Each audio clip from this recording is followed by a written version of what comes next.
shut-in. I am Louise Palenker, and this is Quarantainment. I thought maybe we could talk a little bit about politics today, because I just feel like Trump's ignorance and arrogance has brought our country pretty much literally to its knees. And I wanted to share with you some of the feverish reading that I began doing after Trump was elected. You don't have to read all the books. I'll be insane, so you don't have to be. I'm just going to give you some thumbnails, and then you can choose from there. Let's go. There's a panoramic view.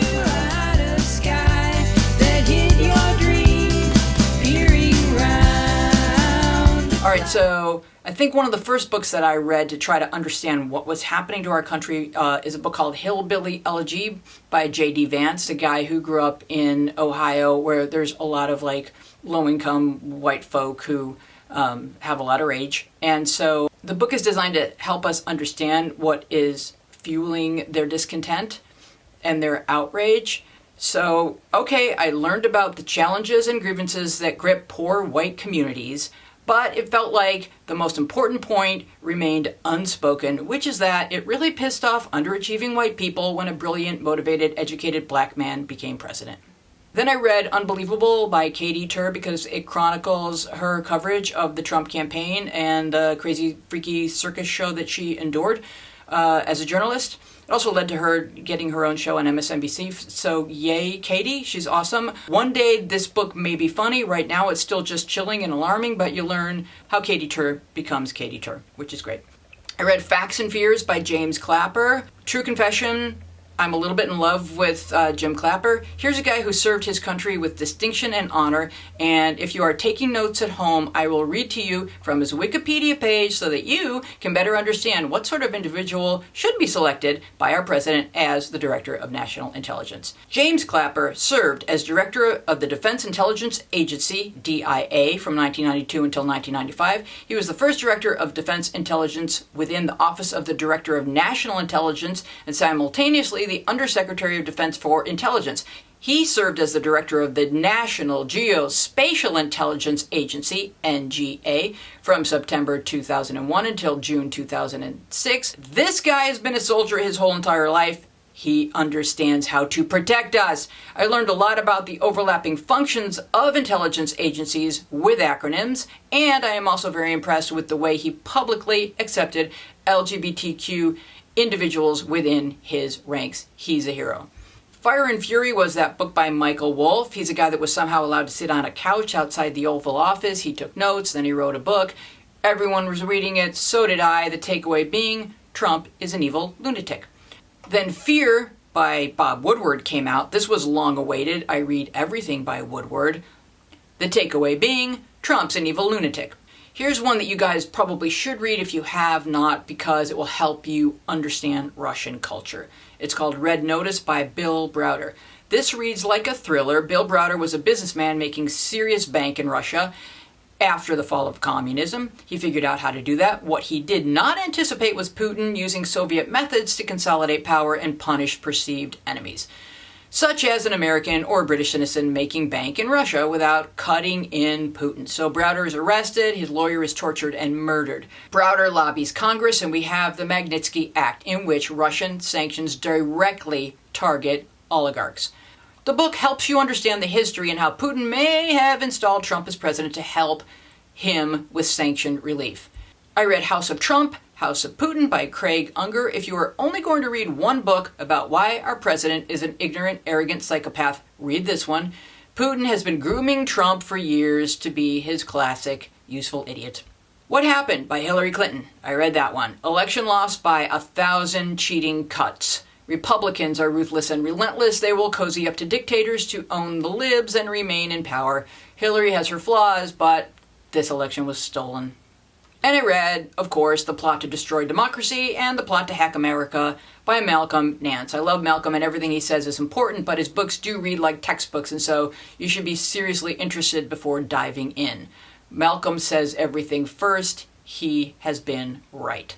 I read Russian Roulette by Michael Isikoff and David Korn. These are the journalists who were quick to pick up on what was happening, and they were early to write about it.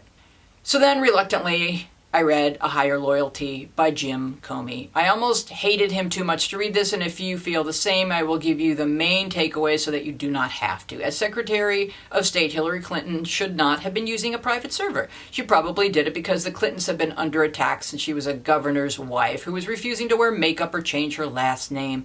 But Comey really did believe that there was an earlier server that could have become troublesome had she become president. In the book, he does not reveal what that may have been, but just that it's the reason he reopened the investigation when he discovered that there were more emails on the Wiener computer.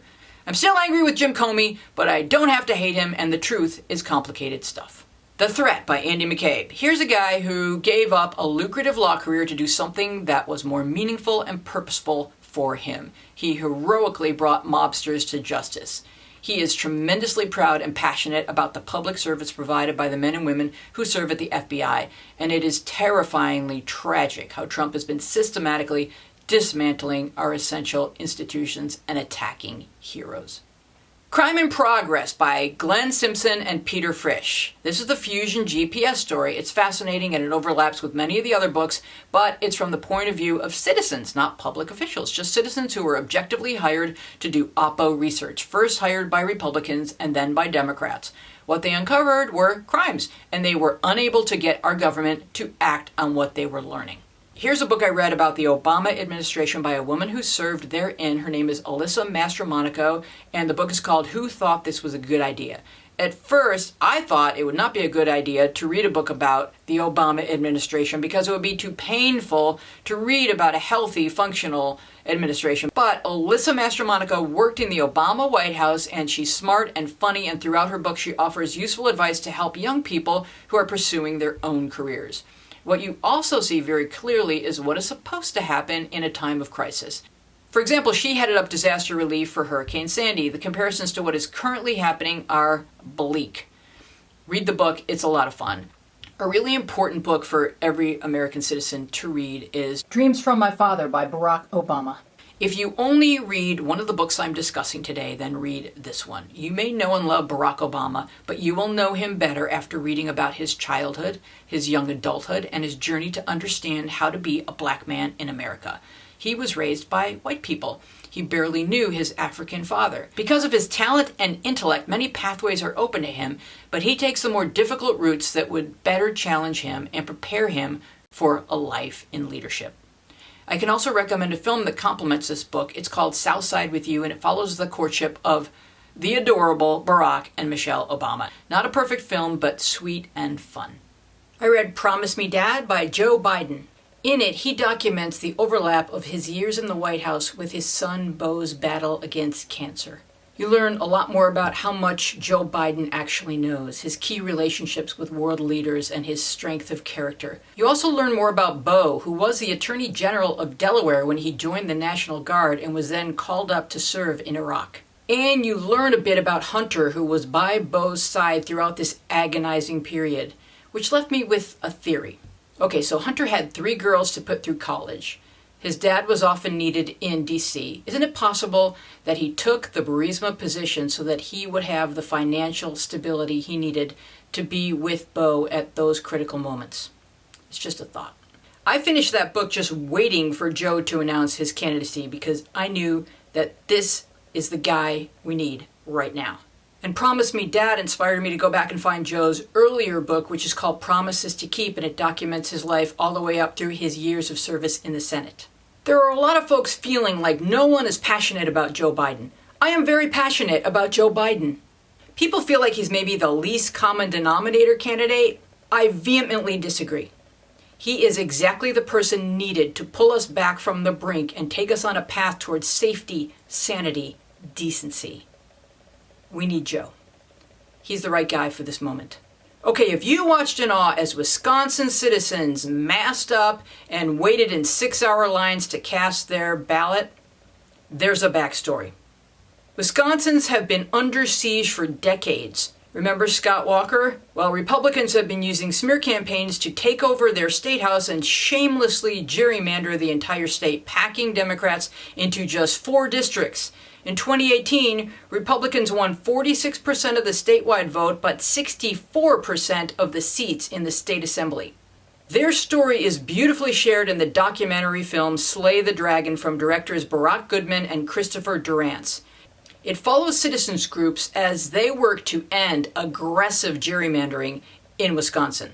Led by an inspiring young activist named Katy Fahey, who founded Voters Not Politicians and led a successful grassroots campaign to ban partisan gerrymandering in Michigan. I wish you both physical and emotional health. I recommend that you put yourself on a schedule. Call an old friend every day. Drink at least 6 glasses of water every day. Change your yoga pants every 5th day. Also, buy stamps and send a letter to an old friend. I am Louise Palanker, and this is Quarantainment.